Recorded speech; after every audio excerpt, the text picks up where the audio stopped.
Good morning, all, and thank you all for coming. Just as a reminder that this meeting will be recorded and posted on the Council YouTube channel. Please remember to switch on your microphone and turn it off when you finish. I'm not aware of any fire drill, so if there is fire, that means it's real. We need to follow the leader.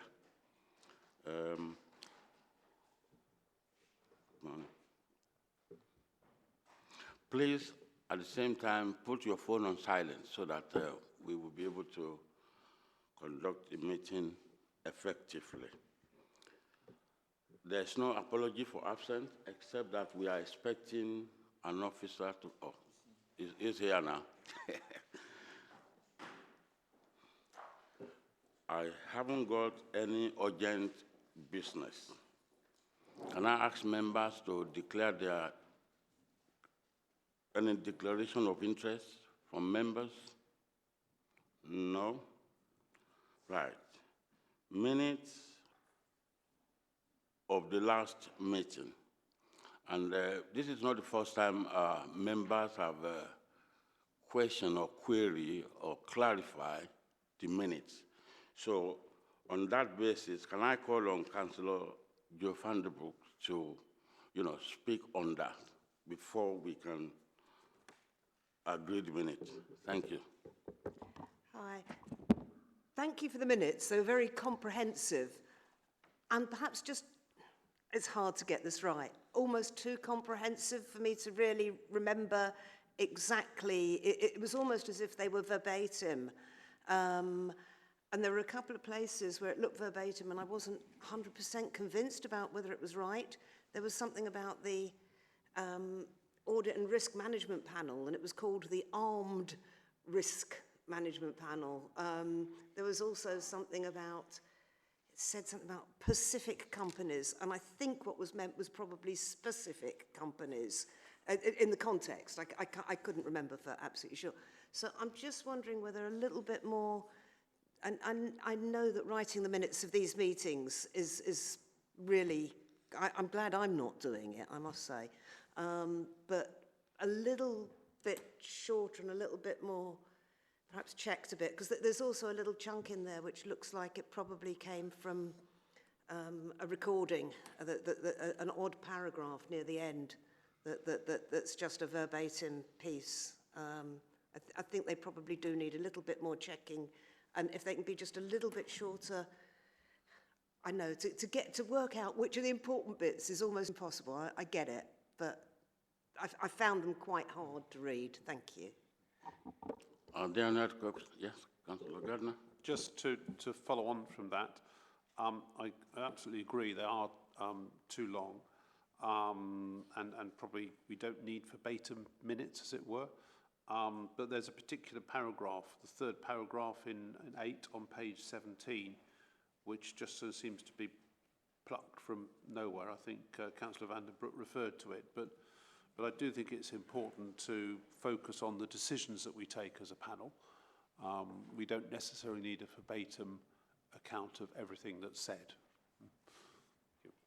Thank you very much. Any other question? No? So on basis of that, shall we agree on the minute that is true reflection of our meeting?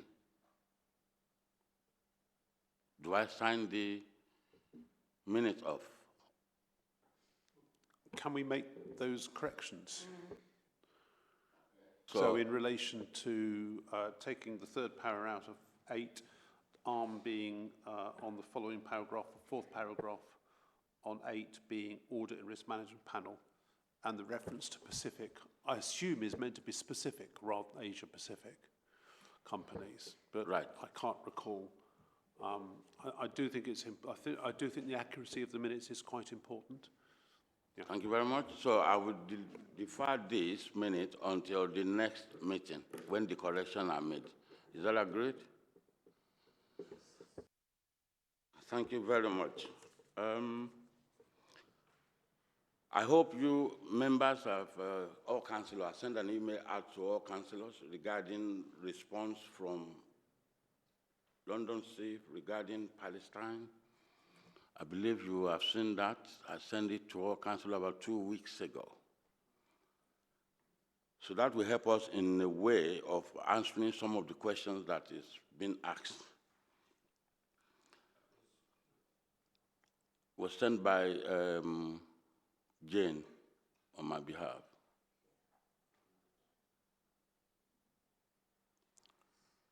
So if I continue, during the break, I went to see the Nature Capital Fund manager to discuss our investment. Then at the London CIF conference earlier this month, I raised several questions, including, and this is the question, this is how I asked them, how can London CIF support partner funds in addressing the issue related to occupied Palestine territory and the broader Middle East conflict within their investment strategy? And after I asked that question, a lot of people were very, thanked me for raising that issue, because during the conference, I expect them to address that anyway, but they did not. That is why I asked that question. And they briefly just said they will get back to me, because I believe it's something that is, needs to be raised, but I've made them to realize that. I also spoke to the Chief Investment Officer of the London CIF regarding some of the underperformed managers that we've got, and I've asked her to come and to this panel so that it can give us clear direction and give us explanation why they are performing poorly. Is that okay? That is my proposal. Yeah? Okay. Item number 5. Before I do that, I'm not sure whether Lumna wants to say anything.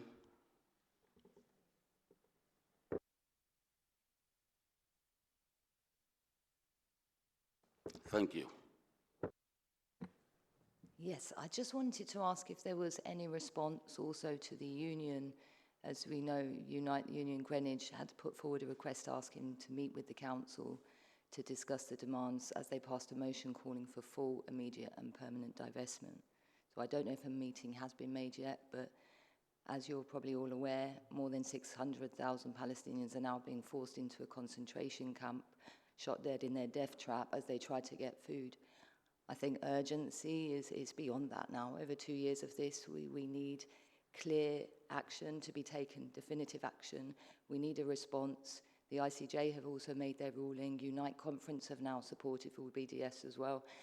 When is it going to stop? Your employees, our residents, the whole world is screaming. Even the Green Party have now recognized it as a genocide and apartheid state. We're an anti-apartheid zone, and we must practice and honor all the declarations and obligations we've made here and uphold them. Please, I urge you to address this with the urgency it really does require.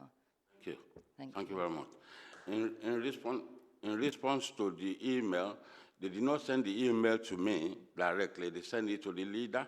So the leader is dealing with that. Yeah? So that is the... I don't know how long it's going to take for him, but I can give him a nudge and say, you've raised the same question again, but they did not send the email to me directly, but I've sent it. But it's with the leader. Thank you very much. Item number 5, Audit Strategy Memorandum 2024 to 25. This will be presented by Tom and Suresh. Over to you. Thank you, Chair. Good morning, everybody. So the paper, which is in page 27 of your pack, is the essentially document that outlines how we intend to audit the pension fund accounts for the year ending March 31st of March 2025.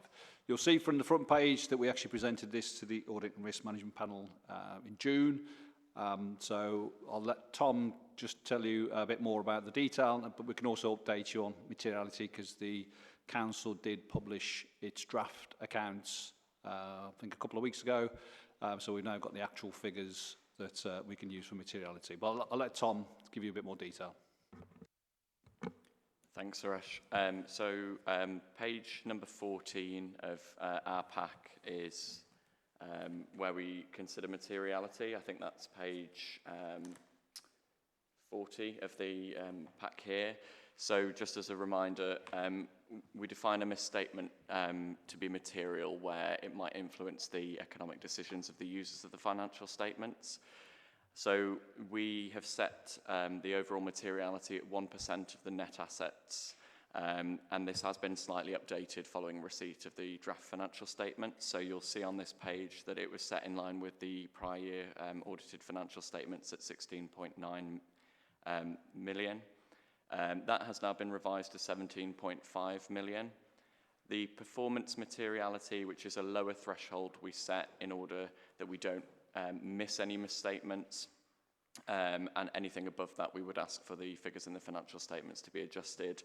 The threshold for this has increased from 70 to 80% compared with the prior year, and that is as a result of the lack of audit adjustments and any control findings which we found in the prior year audit. That has now been updated from 11.83 million to 14.03 million. And the trivial threshold is set at 3% of the overall materiality level. I don't have those figures updated just to hand with me, but I can update you after the committee, and the same for the specific performance materiality. The next page in the pack I'd like to send you to is page 17, which is page 43 of the pack, which is the significant risks. The first of those is management override of controls, which is a significant risk at all entities which we audit, and that's because of the unique position management is in any organisation where they could perpetrate fraud by overriding the controls and manipulating accounting records. So in order to test this, we'll look at the accounting estimates in the financial statements, and we'll sample the journal entries. We'll use a specific criteria that we put together to look at what might be a risk flag when we do this. And we'll also look at any transactions outside of the usual course of business which we deem to be significant. Just over leaf is the other significant risk which we've identified, which is the valuation of level 3 investments in the pension fund. Level 3 investments are those where there's at least one input into the valuation which is unobservable, and because of that there's a higher level of inherent risk. These accounted for 14% of the fund's net investment assets in the prior year, and so because of the size of these, it is significant. And the way that we'll look at this is by agreeing the holdings from fund manager reports to the global custodians reports. We'll also agree valuations to supporting documentation from the investment managers, valuation statements and cash flows, and where there are audited accounting statements of accounts as well, we'll look at those and check the audit opinions to make sure that they're clean. The last thing I think we're going to touch on, if I hand back to Suresh, is around the fees, which is on page 21 of our pack and page 47 of the packet that you have. Yeah, and all I wanted to say on that was that we've just given you what PSA have set as the scale fee for the current year, which I think reflects their increase for inflation. But that's a PSAA fee rather than the fee that we set, so they set that fee. Take any questions, Chair. Thank you. Questions from the panel? Thank you, Chair. Thank you for the report. So I had two questions. One on our page 44, your page 18, on the risks, significant risks. I was interested that you see the valuation of investments within level 3 of the fair value hierarchy, which was interesting. I can see there's possible error there. There's possibly, obviously, a case of judgment in terms of that 14% of our portfolio, but I can't see what the scope for fraud is on those because if the valuation is wrong, clearly it could affect a lot of things, but I can't see how it would personally benefit any officer or member. So maybe you could explain why there is a fraud risk on that. And then I think, I apologise if I asked this question also at the Audit and Risk Management panel, but there's quite a gap between the field work and the completion. Given that gap is, I know it's over Christmas, but given that gap is longer than the length of the audit that would historically have been completed within 8 weeks, I wonder whether there's any chance of reducing that gap and completing by Christmas. Thank you. So I'll take the second question first. So you'll probably be aware we can't sign the pension fund accounts off until we sign the council accounts off, because it all forms part of a statement of accounts. So I think originally that's why we had the January sign off for the pension fund. But if we finish the statement of accounts of the council, and I can't remember off the top of my head what the timescale for that is. We're looking to finish before December. Yeah, then we would clearly sign off the pension fund. So the idea would be complete the field work for the pension fund accounts. I think we've got by October, and then once we finish the statement of accounts for the council, we can then sign off the full statement of accounts. Thank you. In terms of the significant risk on page 18, about on the 44, it's a good challenge. I think fraud in this sense is less maybe what most people would consider to be fraud, but more just the opportunity to inflate the value of the investments for the benefit of sort of the wider fund. So, I mean, I can understand why you would challenge that. I think we've landed on the fraud because that's what we tend to kind of say for these kind of level 3 investments, but we're not suggesting there are any actual fraudulent activities going on. It's more about the opportunity to obviously inflate the valuation of those investments. Okay, yeah. Any other questions from members? Thank you, yeah, and thank you for the report. I'm just curious on page 18, these level 3 investors. What type of investments are we talking about? Obviously, you can't go into specifics, but I'm just curious what sort of flavour of investments these are. I suspect officers can give you a bit more detail, but if you look in it, you do actually disclose what type of investments you've got. So things like pooled investment vehicles, so where you essentially pool the funds into either some sort of property fund, or it could be global kind of equities that are outside the country. So it's I'm trying to think of some other ones actually. So London Civ, I think, also provide you with some sort of level 3 investments. So they're the ones that aren't just bog standard sort of equities on the stock market. The pooled nature of them tends to be something that then means they're a bit more difficult to value. So there's a real level of judgment that's involved. Thank you. Are there any other questions? No. Do members agree to this report? Agreed. Thank you very much. You can stay behind to finish with us, or if you would like to leave, you can leave. Thank you very much for coming. Thank you.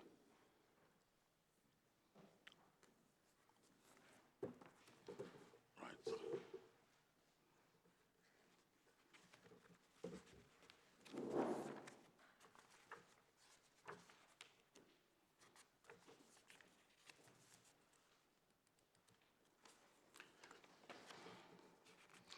Right, item number 6.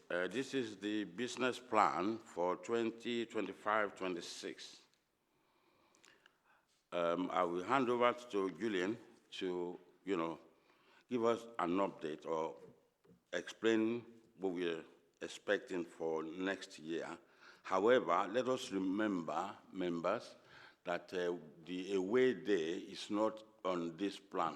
So, and I've asked officers to let us know well in advance when we are having the away day, so that if anybody has planned holiday, then we might be able to, resolve that. Over to you, Julian. Thank you. Yeah, thank you, Chair. This report introduced the pension fund business plan for the financial year 25-26. It sets out a framework for managing the fund. It outlines a clear schedule of work and key governance activity to be undertaken over the year. The purpose of the business plan is to support effective decision-making, ensuring transparency, and upholding best practice in the pension fund administration. It also reflects a proactive approach to governance. In addition to the forward plan, the plan reviews progress made during the previous year, and it highlights any outstanding action to be carried forward. By maintaining a structure and a forward-looking agenda, the pension panel reaffirms its commitment to strong oversight and continuing improvement, ensuring the fund delivers on its long-term obligations with resilience and accountability. I'd just like to pick up on 2 key points really moving forward.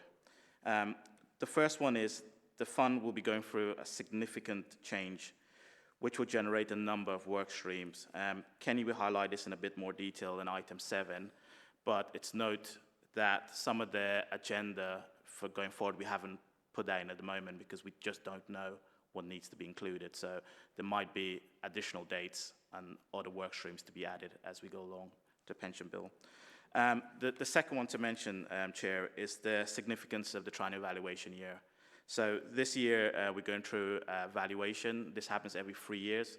It's a significant piece of work. So we look at the details of every member in the fund, and we determine, with the pension admin team, working with the actuary, determine the funding level.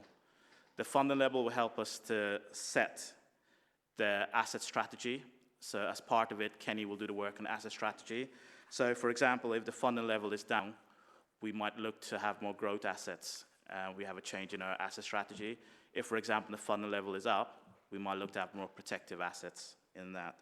As part of that piece of work, we also update the investment strategy statement, and this goes along with the responsible investment policy as part.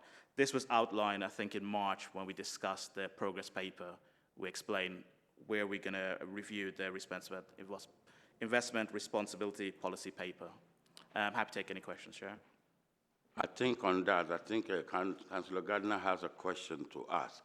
But I believe that when Kenny discussed item number 7, which is part of the impact that we're going to have, that is one of the reasons why we haven't brought up the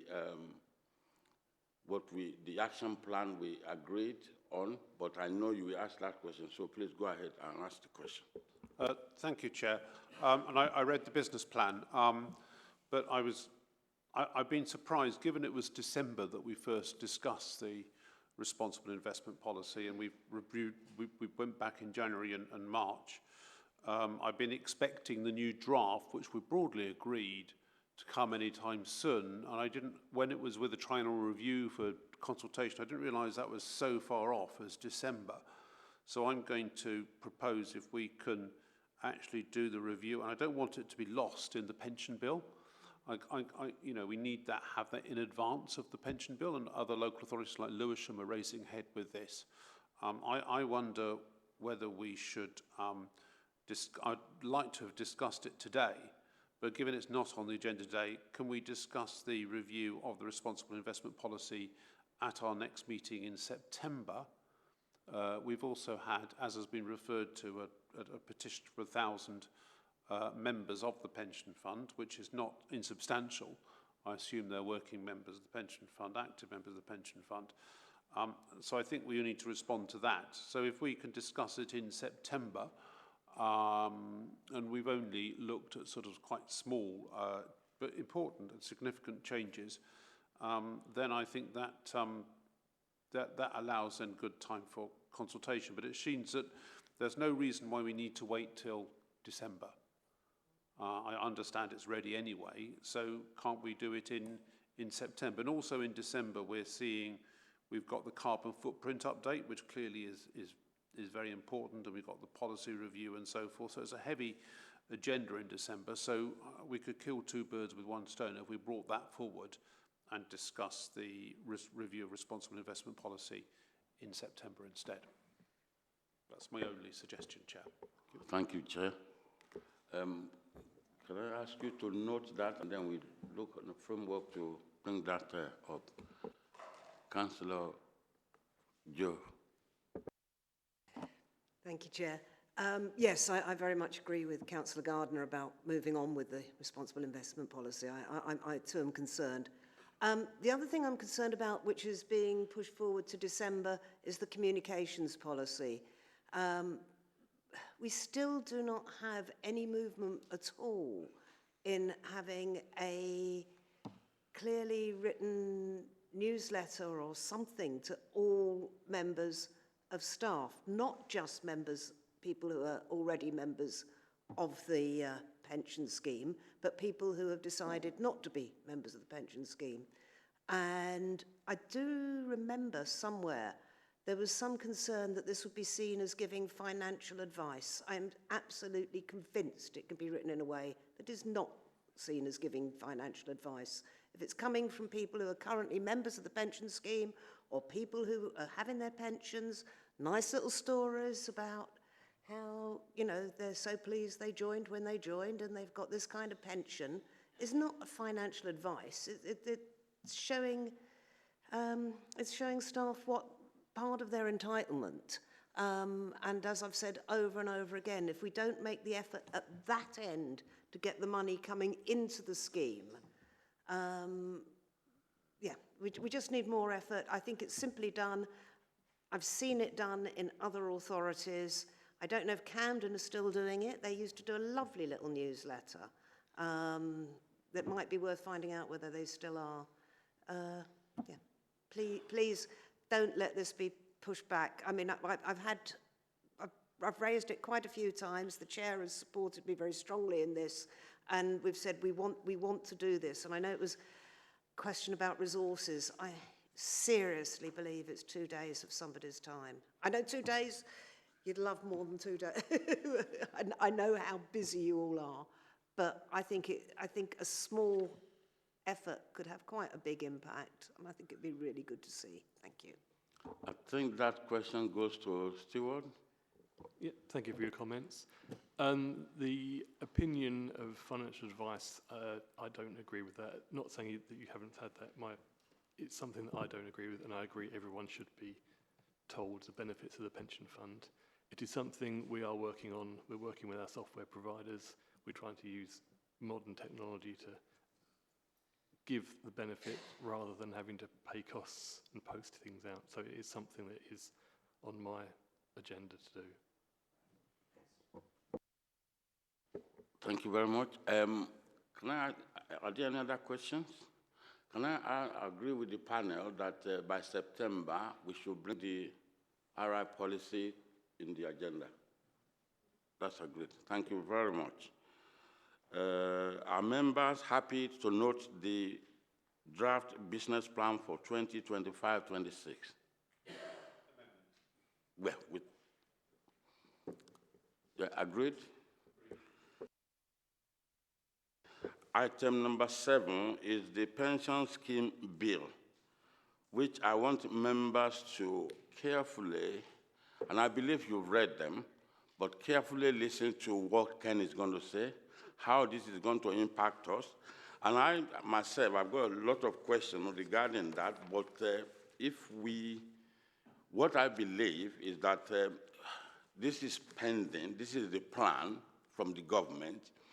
It literally means that we can't do anything now, but we are preparing ourselves for it. So over to you, Ken. Thank you, Chair. Yeah, I think that's a helpful introduction.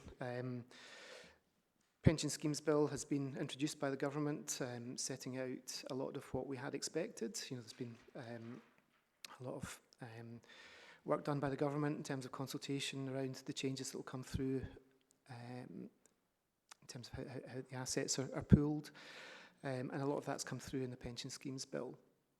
That will work its way through Parliament, and we'll find out the sort of finer details sort of next year. But I think the direction of travel is very, very clear, and I'll hopefully illustrate that as I step through the paper. Split the paper into 3 parts. First part is around pooling. Second part is around local investment, and the third part is around governance. So if we look at pooling first of all, I mean, I could begin this by saying the London CIV is going to become a much more important partner for you. in future. There'll be a requirement to take your principal investment advice from the London Civ, and the London Civ will also be responsible for implementation decisions, which funds to buy and sell on your behalf in order to meet your strategic objectives, what the balance is between passively managed funds and actively managed funds. Those implementation decisions will be taken by the London Civ in future. And highlighting the reliance that you'll be placing on the London Civ to deliver the outcomes for the fund that you're looking for.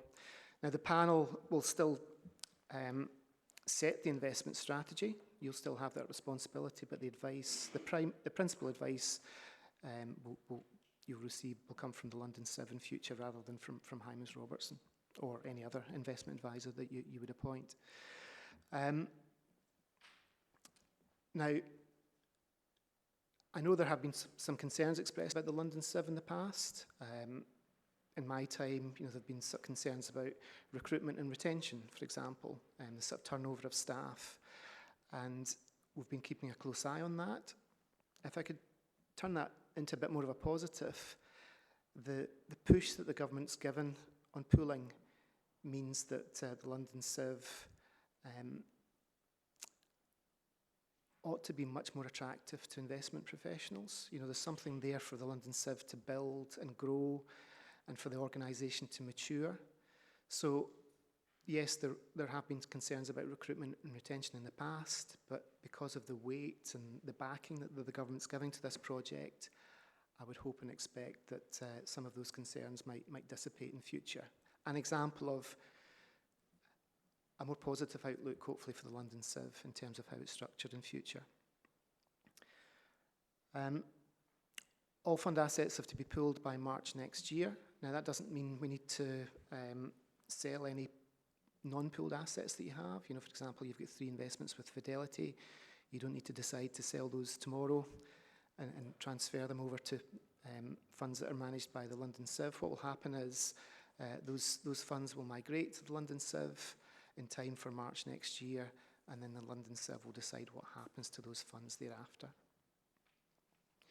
On responsible investment, the government recognises that when you're an asset pool and you're trying to represent the views of, 32 London boroughs, that's a challenge. You've got different opinions, different net zero targets. How do you bring all that together into one coherent strategy that's run by the London Civ? It is a challenge, but the government is highlighting that the London Civ will do its best to seek a common approach to responsible investment. It will listen to you, it will listen to the other London boroughs, and then form an overall approach to responsible investment. I think from your point of view, it's important that you're able to articulate what your views are before everything transitions to the London Civ. So you've got things down on paper, these are your views, and that means you've got more of a voice, I would say, when it comes to the London Civ bringing out that common approach. Oversight of the London Civ. Now, as I've said already, outcome for the fund will depend very heavily on how well the London Civ performs. In the past, if you weren't impressed with how one of the London Civ's funds was performing, you could challenge the London Civ. You could say, what's happening here? What's the manager that you've appointed doing to correct the underperformance? Or if push came to shove, you could decide to exit that fund and invest the money somewhere else. You won't have those powers in future.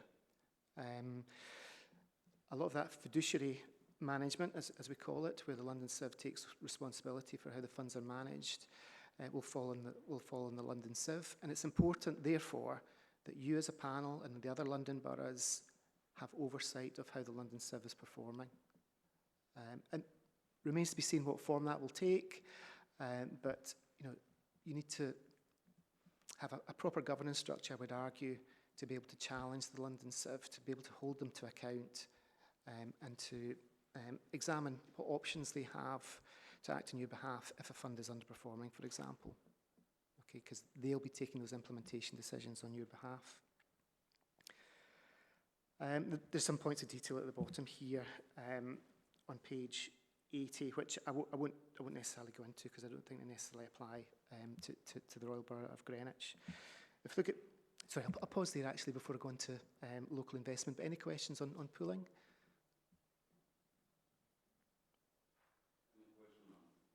Yes, Councillor Gardner. Thanks. I mean, we would still, as I understand it, there would still be local governance in some respects, and we would still need to monitor the triennial reviews and so forth, and to check that our fund was funded and solvent and sustainable. And I'm just slightly concerned, you know, there is, and you can understand it, pressure. Some local authorities have reduced their employer contributions. And if the pension fund seems more distant, it is more likely that local authorities may choose to reduce their employer contribution, and that could have an impact on the sustainability of the fund. And just wondered if that had been, I can see all the pros, if that had been taken into account at all, or whether you feel I'm off piste here and that's not going to be a problem. No, not at all, not off piste at all. You're right, there'll be a triennial review. I mean, that's underway just now. Julian mentioned that earlier on. So that's an opportunity to work with the fund actuary, to look at how well funded the fund is, and also have a look to see what contributions might be paid in future. Now, that's one part of the equation, if I can put it like that. We also need to make sure that the investment strategy will be able to keep the fund on track. So whatever contributions are agreed, we need to make sure that the investment strategy will deliver the returns that are needed to make sure that the fund is adequately funded, you know, 50, 20 years time. So that level of review will still carry on. It will still be carried out every 3 years. What will change is, instead of Hymes Robertson giving you the advice on the investment strategy, that advice will be coming from the London Civ. So if you roll forward 3 years to 2028, it'll be the London Civ giving you the advice on the investment strategy. But there still will need to be those checks and balances to make sure that the contributions and the investment returns will keep the fund on track over the longer term. Thank you. I've got a question here. It's under SIC common approach to RI requirement. How is that practicable? Within 33 London Borough, plus whoever might join, how can we, I just don't understand, to be honest. Yeah, I think it's going to be difficult. I don't envy the London Civ in this regard. They have carried out some preliminary work, I understand, which sort of segments responsible investment strategies into 3 parts. There might be some funds that are happy with a plain vanilla approach, let's say, and then there'll be, I think there are another 2 categories where which cater for London boroughs that want to achieve different outcomes. Okay, so although there's a common approach, I think by the sounds of it, there might be some opportunities for London boroughs to tailor their responsible investment approach. I don't think you'll have one London borough having a specific responsible investment policy out on their own. I don't think you'll get to that position, but you might have you know, a third, with a third of the London boroughs going in this, following that approach, another third following that approach, and another third following that approach. So there'll need to be some sort of commonality, or it's just unworkable, but I think there will be some opportunity to sort of tailor the approach, working with any parameters that the London Civ set. Yes, Councillor Joe Vanderbroek. My questions are almost too big to articulate, really, because what I'm trying to get into my head is, what will this panel look like? What will our work look like? What will our work programme be in a year's time? How are we going to be accountable to our members? How are we going to influence LCI fee? How are we going to work with other London boroughs to come to some... as I said, these are big questions and probably not very answerable, but I'm wondering whether maybe Julian, maybe we could do some work perhaps on our annual business plan that we've got there. And, you know, another column sort of saying how much of that is going to stay with us at the moment, where we'll be sharing that, where we won't be doing it. That would help me. And that might be, you know, some of that might not be easy to do. I get it. But I get a better feel for where we're going with this and what our responsibilities are going to be. Thanks. Yeah, thank you. It's a really good question. And before we came to this meeting, me and Kenny were discussing that some of these questions we might not have today. But as we go through this year, not just myself, but my colleagues across London, we're having discussions about this and each piece and what it look like, because we're in a brave new world now. And our response to the government consultation, we didn't get everything we want back from that. The move faster than we expected. But it's one of the pieces also we can pick up at Away Day. I'm hoping to dedicate that at Away Day, and we can talk about all of those aspects. But as we go along, what I'll do, I'll keep abreast what has changed and what would look like. But a lot of those questions, unfortunately, we don't have the answer today. But we do have work streams at the moment going on, trying to figure it out and what does it mean going forward, yeah. But I mean, overall, as you probably picked up, it's about compromise. And that's what we're worried about, how far is those compromise will happen, yeah. And about the mechanisms for that, for arriving at that compromise, I think. A lot's going to happen over the next 1, 2, 3 years. A lot of work is being pushed in the direction of the London Civ very quickly, and I'm sure they'll do their best to take on as much of that as quickly as possible. But yeah, we'll just need to see how things develop. I haven't mentioned that there's a new role that's been created, which is an independent advisor. Okay, and you know, we're investigating whether Hymes Robertson could provide that sort of role in future, but that would be an individual who would come along and support the panel. You know, might involve providing training, providing insight, sitting alongside you, providing challenge to the London Civ when they come along to present to you. So that's an indication of the type of independent support that you would receive in future. But yeah, there's a lot that will happen over the next 1, 2, 3 years, and we just need to see how things develop. Thank you. Yes, Councillor Gardner. Thanks. Just another aspect which has been quite topical is obviously the ability of pension funds to invest in local projects, social infrastructure, largely housing. It could be, you know, care homes, children's homes, and so forth. And we know all the issues in those areas with the revenue impact of very high, very high costs to the council.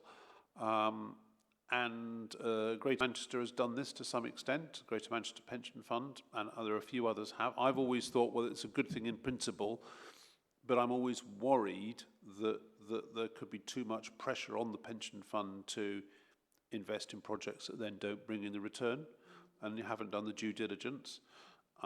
This seems to, from what I read, it seems to put it at a London level, like they do in Greater Manchester. So therefore, it's slightly insulated. There wouldn't be the direct pressure, say some of the Croydon problems, and that might be more indirect, but still enable us to invest in housing, care homes, or what we felt were the key priorities, where A, there was a clear social need, but B, obviously there's also a very clear, identifiable and resilient return on the investment for our pension members. I think I've got the same question here. Then I put housing and DLR to Thamesmead. And I think this is what I've discussed with Ken as well. So I believe when it goes to London Civ, maybe, I don't know, when they've done their due diligence, maybe they will have clear direction of where and how to invest locally. So I'm not sure. Maybe, Kenny, you have an answer to that? Yeah, I mean, it's maybe similar to the responsible investment point I made earlier on. I think it would be helpful for you as a panel to articulate what you're looking for from local investment now.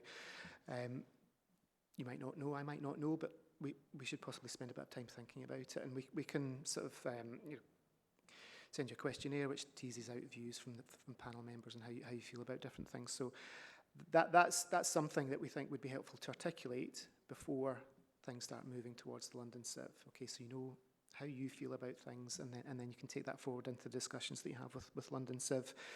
In terms of the performance, absolutely. I mean, you're not philanthropists, if I can say that properly. You're not here to. You need to generate a return for the pension fund. So that means you need to carry out, or London Civ will need to carry out proper due diligence on any of these investment opportunities that are taken to them to make sure that they deliver the sort of level of return that's needed to support the fund. So lots to think about, but a first step could be for you as a panel to articulate your views on local investment. Any other question for Ken? No? Yes? Yeah. Given, just going back to the London Civ, there are two questions here. So firstly, do you think London Civ, given the issues it's had, particularly in terms of turnover, turbulence and so forth, and some performance issues as well, which may be related, do you think they have the bandwidth and the ability to up their game to meet these much larger challenges? But also, a number of bodies, including the GLA, in London belong to another pension scheme. I'm trying to remember the name of it now, but there's another pool which has got some people from outside London as well. I forget what it's called. It's got Lancashire and the GLA, the old GLC pension scheme. Is there any chance of bringing those together so we have one scheme for the whole of London and they come into the London Civ as well? That's the LPFA. That's the other pool that exists within London. I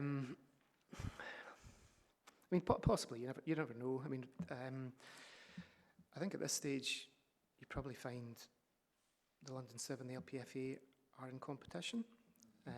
Unhelpfully, I would say, in the short term anyway, the government announced that a couple of the pools had to be disbanded.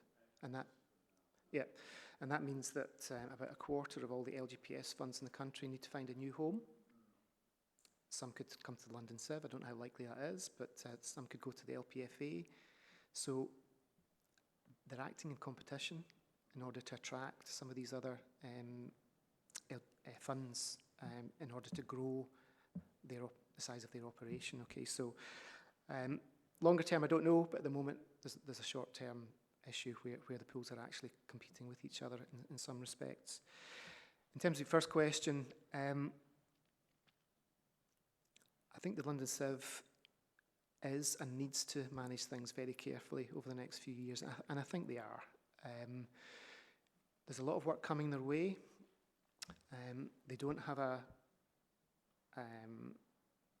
lot of staff, and so they'll probably need to outsource work to consultancies.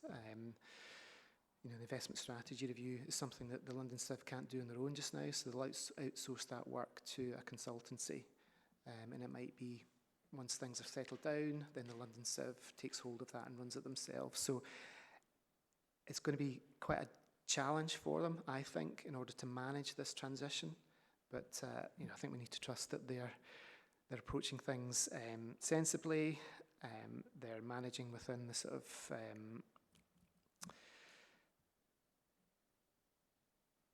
the constraints that they have in terms of staff at this point in time. But I would expect in the longer term that the number of people employed by the London Civ will grow as they in-house more of this work. Thank you very much. Councillor Joe.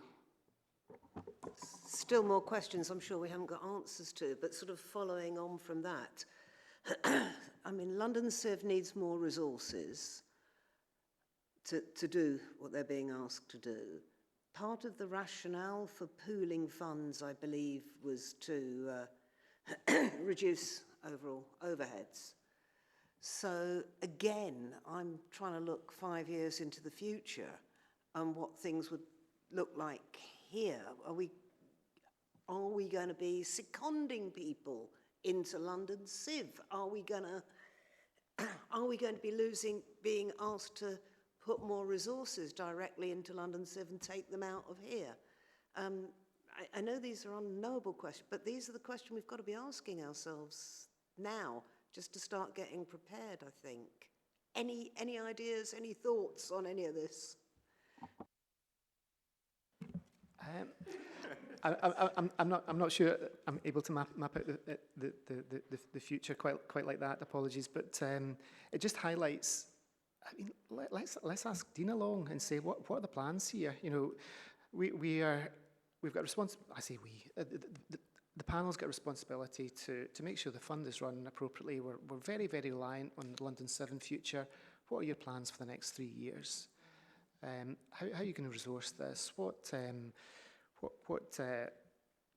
jobs are you going to outsource to consultancies, and what does that mean for the costs of running the London Civ? So, yeah, I'm asking more questions than you are. Sorry, Councillor, but these are things that, the panel will need to put to Dean. I'm sure he's got a plan, don't get me wrong.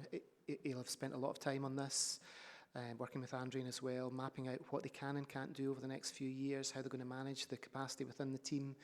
They'll have it all mapped out, but it'd be good to hear from them exactly what the plans are. Okay, moving forward from that, I just want to state then that I'm uncomfortable at the thought that things might be going so fast that a lot of outsourcing comes in to help this work from people who are quite possibly A, less experienced, and B, more expensive than current resources, people that we've, like some of the people we have here in Greenwich, but, that would be across London. And I'm finding that a concerning thought. I'm seeing some of the outsourcing agencies, some of the big companies sitting there thinking, I can see some scope here, and the whole thing ending up more expensive. I guess I'm just asking then, keep an eye, these are all the kind of things that are going through our heads, keep an eye on it all, and it'd be really great to keep getting reports, thoughts about how it looks like things might go. We don't have to absolutely know, and I'm very clear that we don't, but, what is the talk? What's it looking like? Thank you. Just very quickly on that, Councillor. In terms of the business plan, we have the London Civ is going to come along to every meeting, so I will try to make sure part of that agenda for them is to update us on those progress when they come in. So hopefully that will give you, I'll try in the intermediary side, maybe just to send updates when I do receive them from the London Civ as well. Sorry, I'm sure Dean is very, very conscious of the questions you're asking there, so it's up to him to manage the costs, it's up to him to drive the hard bargain with the consultancies, it's up to him to make sure there's no scope creep in terms of the services they're providing, so the questions you're asking will be in Dean's mind as well, so yeah, let's see if we can have them along and put those questions to them.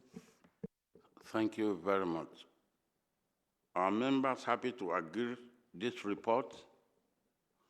Thank you very much. At this point, the rest of the meeting on the agenda will be discussed at closed session. This is because the information contained, which is exempt from the provision of the Local Government Act of 1972, Schedule 12A, because it discusses information relating to financial or business affairs of any particular person or an institution. Therefore, I would like a member of the public to leave the room quietly. Thank you very much.